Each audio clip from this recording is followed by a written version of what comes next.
summer day in Western New York. I know a lot of people head to the beach, but in the next few weeks, the water in some lakes might see some algae form. News 4's Kaylee Went met with an expert who explains why the algae could be harmful. Your fish tank may be a few days overdue for a cleaning. So you start to see green scum growing on the side. That's algae. And there's many different types. The type you see most commonly, well, that isn't harmful, but some growing in our lakes is. That type is referred to as blue-green algae. If you see one on a lake, oftentimes you'll see them on the surface and it'll look kind of scummy or kind of like a pea soup color. They'll often be sort of bright green, but they can turn different colors. This type of algae is most common from mid-July through early fall.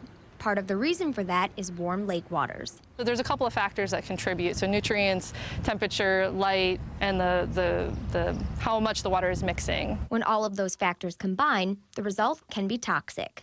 When a group of algae grows really rapidly later in the summer and forms a bloom, these are called harmful algal blooms because they can create some issues for people's usage of the water, and that includes drinking water as well as recreational use on the lake. And that's exactly what happened in Toledo, Ohio, located on the farthest western portion of Lake Erie in 2014. Water supply was temporarily shut down.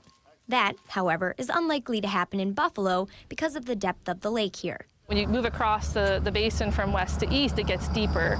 And so when you have deeper waters, you tend to have the fewer algae blooms that occur in this area. And although the eastern edge of Lake Erie doesn't often see this happen, other small lakes in the area do. If you happen to see the toxic algae, it's important not to touch it.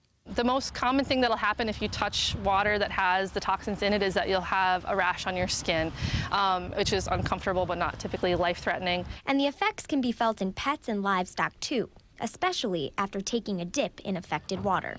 They ingest a lot of it as a result of cleaning themselves off. And so there have been deaths of livestock and pets when they really consume high concentrations of these blooms. For more information on this toxic algae, head to the Founded on 4 section of our website.